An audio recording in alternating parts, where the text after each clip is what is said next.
TNN TV کی بین الاقوامی خبروں کے ساتھ میں ہوں بشرا خان۔ وزیر اعظم جسٹن ٹروڈو نے کہا کہ سوڈان میں کینیڈا کے طیارے اور جنگی جہاز موجود ہیں اور بین الاقوامی انخلا کی کوششوں میں حصہ ڈالنے کے لیے منصوبہ بندی جاری ہے، جسے کینیڈا کے اتحادیوں نے پہلے ہی شروع کر دیا ہے۔ مزید تفصیلات اس رپورٹ میں۔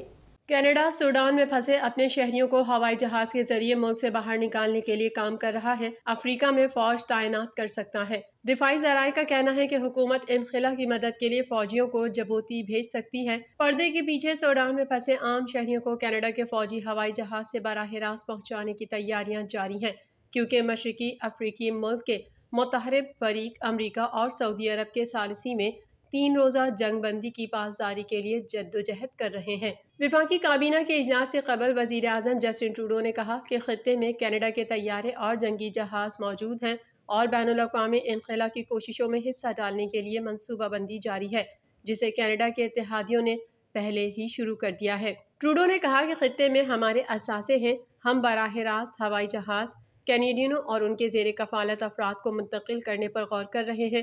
انہوں نے کہا کہ حکومت اب بھی یہ طے کرنے کی کوشش کر رہی ہے کہ خطے کے کون سے ممالک انخلا کی پروازیں قبول کریں گے۔ انہوں نے کہا کہ بہت محدود جگہیں ہیں جہاں سے وہ ہوائی اڈے ہو سکتے ہیں۔ ٹروڈو نے یہ بھی نوٹ کیا کہ کینیڈا کا ایک فریگیٹ اور ایک سپلائی جہاز قریبی بحیرہ احمر سے گزر رہا ہے اور اتحادیوں کے ساتھ رابطہ قائم کر سکتا ہے، خاص طور پر US 5th فلیٹ اور رائل نیوی، جنہوں نے ممکنہ سمندری انخلا کے لیے سوڈان کی بندرگاہ پر جمع ہونا شروع کر دیا ہے۔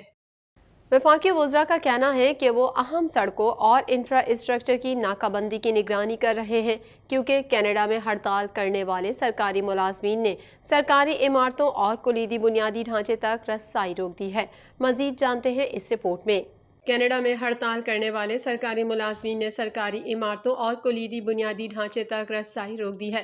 وفاقی وزراء کا کہنا ہے کہ وہ اہم سڑکوں اور انفراسٹرکچر کی ناکہ بندی کی نگرانی کر رہے ہیں، کیونکہ ہڑتال کرنے والے وفاقی کارکنوں نے دارالحکومت آٹوا کے مرکز میں ٹریفک میں خلل ڈال کر اور دفتری عمارتوں تک رسائی کو محدود کر کے اپنے دھرنے کی کوششوں کو تیز کرنے کے وعدے کو پورا کیا ہے۔ Public service alliance of Canada کے ساتھ 1,50,000 سے زائد وفاقی سرکاری ملازمین مسلسل 7ویں دن ہڑتال پر تھے، کیونکہ ان کی یونین کے نمائندے اجرتوں میں بڑے اضافے اور ریموٹ ورکنگ کے لیے زیادہ لچک کے لیے حکومت کے ساتھ بات چیت کرتے رہے۔ منگل کی صبح سینکڑوں سرکاری ملازمین نے آٹوا اور گٹینو، کیوبیک کے درمیان پورٹیج پل کے پار مارچ کیا، جہاں کچھ بڑی وفاقی عمارتیں واقع ہیں۔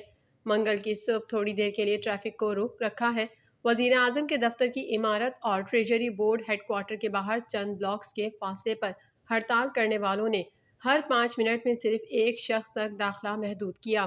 صنعت کے وزیر فرانسوا فلپ شیمپین نے منگل کو صحافیوں کو بتایا کہ ہمیں اس بات کو یقینی بنانے کی ضرورت ہے کہ معیشت پورے ملک میں کام جاری رکھ سکے۔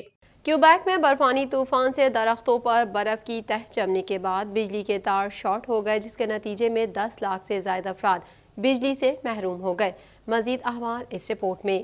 کینیڈا کے صوبے کیوبیک میں لاکھوں افراد بجلی سے محروم ہو گئے۔ ہائیڈرو کیوبیک کا کہنا ہے کہ وہ منگل کو اپنے پاور گرڈ پر پیداوار کے نقصان کی تحقیقات کر رہا ہے، جس کی وجہ سے صوبے بھر میں بڑے پیمانے پر بلیک آؤٹ ہو گیا۔ کینیڈا کے مشرقی علاقوں میں برفانی طوفان سے 10 لاکھ سے زائد افراد بجلی سے محروم ہو گئے۔ وزارت ماحولیات نے کیوبیک میں بارش سے خبردار کرتے ہوئے کہا کہ بارش کے نتیجے میں درختوں کے گرنے کا خدشہ ہے۔ کیوبیک میں محکمہ بجلی کا کہنا ہے کہ درختوں پر برف کی تہ جمنے کے بعد بجلی کے تار شارٹ ہو گئے، جس کے نتیجے میں بجلی کی فراہمی معطل ہو گئی۔ شہری انتظامیہ سڑکوں کی صفائی میں مصروف ہے، جبکہ بجلی کی بحالی کا عمل جلد مکمل کر لیا جائے گا۔ یہ کیوبیک یوٹیلیٹی کے لیے 5 اپریل کو برفانی طوفان کے صوبے میں آنے کے بعد ایک مشکل مہینہ رہا ہے، جس نے 1.1 ملین صارفین کی بجلی کچھ ایک ہفتے تک بند کر دی تھی۔ اس کے ساتھ ساتھ صوبائی ملکیت والی یوٹیلیٹی کو 2 ہفتے قبل سائبر حملے سے نشانہ بنایا گیا تھا، جس نے اس کی ویب سائٹ اور موبائل اپلیکیشن کو آف لائن کر دیا تھا،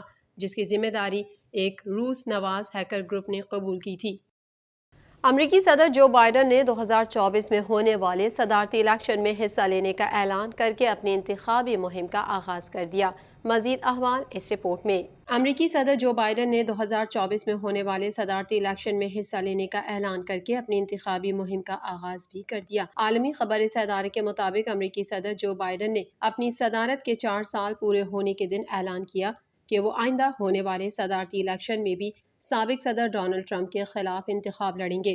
امریکی صدر جو بائیڈن نے 2024 میں دوبارہ انتخاب کے لیے باضابطہ طور پر اپنی مہم کا آغاز کر دیا۔ خیال رہے 80 سالہ جو بائیڈن کے امریکہ کے معمر ترین صدر ہیں۔ صدر جو بائیڈن کو اس وقت بھی حکمران جماعت ڈیموکریٹک کے ارکان کی اکثریت کی حمایت حاصل ہے اور وہ آئندہ ہونے والے صدارتی الیکشن کے لیے ڈیموکریٹ کے سب سے مضبوط امیدوار ہیں۔ تاہم جماعت ڈیموکریٹک کے رہنماؤں کا کہنا ہے کہ صدر جو بائیڈن کی اگلی مدت کے لیے بھی صدر منتخب ہونے میں سب سے بڑی رکاوٹ ان کی عمر ہو سکتی ہے۔ واضح رہے کہ جو بائیڈن 2020 میں ہونے والے صدارتی الیکشن میں اس وقت کے صدر ڈونلڈ ٹرمپ کو شکست دے کر 46ویں صدر بن گئے تھے اور کہا جا رہا ہے کہ 2024 میں بھی کوئی شخص ٹرمپ کو شکست دے سکتا ہے تو وہ جو بائیڈن ہے۔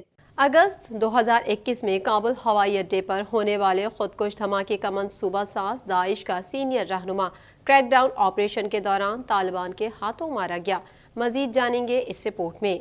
اگست 2021 میں کابل ہوائی اڈے پر ہونے والے خودکش دھماکے کا منصوبہ ساز داعش کا سینئر رہنما کریک ڈاؤن آپریشن کے دوران طالبان کے ہاتھوں مارا گیا۔ عالمی خبر رساں ادارے کے مطابق امریکی سیکیورٹی حکام نے کابل ایئرپورٹ دھماکے میں ہلاک ہونے والے 10 سے زائد امریکی فوجیوں کے اہل خانہ کو ان کے بیٹوں کے قتل میں ملوث داعش رہنما کی طالبان کے ہاتھوں ہلاکت کے بارے میں بریفنگ دی۔ دھماکے میں ہلاک ہونے والے امریکی فوجی ڈیرن ٹیلر ہوور کے والد ڈیرن ہوور نے بتایا کہ میں بھی اس بریفنگ میں شامل تھا، تاہم دھماکے کے منصوبہ ساز داعش رہنما کی ہلاکت کی محدود معلومات فراہم کی گئی ہیں۔ مقتول امریکی فوجی کے والد نے شکوہ کیا کہ طالبان کے ہاتھوں مارے گئے داعش رہنما کی نہ شناخت ظاہر کی گئی اور نہ ہی اس کی موت کب اور کیسے ہوئی بتایا گیا۔ دوسری جانب ایک طالبان اہلکار نے نام نہ ظاہر کرنے کی شرط پر بتایا کہ داعش رہنما اپریل کے اوائل میں کریک ڈاؤن آپریشن کے دوران مقابلے میں مارا گیا تھا اور اس وقت طالبان کو نہیں پتا تھا کہ مارے جانے والوں میں کابل ایئرپورٹ دھماکے کا منصوبہ ساز بھی شامل ہے۔